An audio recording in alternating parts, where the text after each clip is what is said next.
ভিক্ষুক রাস্তা দিয়া যায় আর জমিদারের পুত্রবধূও যায়।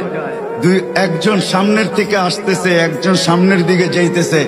দুইজনের ক্রসিং এর সময় ভিক্ষুকের গায়ের কাদা জমিদারের পুত্রবধূর গায়ে লেগে গেছে।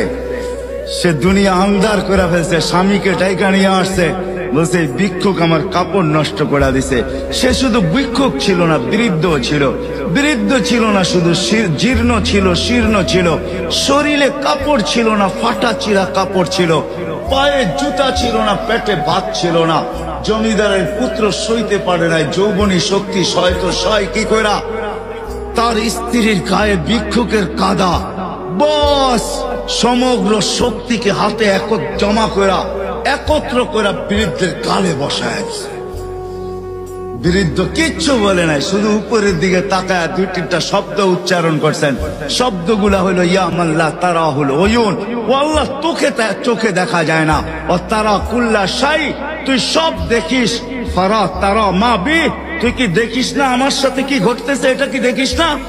বলতে দেরি যুবক, মরতে দেরি হয় নাই। জমিদার চলে আসছে, প্রতিশোধ নিবে।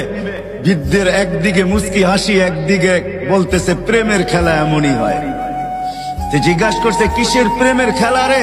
বলছে ওর প্রেমিকার গায়ে আমার কাদা লাগছে, পায়ের কাদা লাগছে, ও সইতে পারে নাই। যৌবনী শক্তি দিয়ে আমার বৃদ্ধ গালে বসায় দিছে। আমাকেও একজন ভালোবাসে, সেও সইতে পারে না, সেও সইতে পারে না। ও তো থাপ্পড় দিয়া খেলতো, সে জান নিয়ে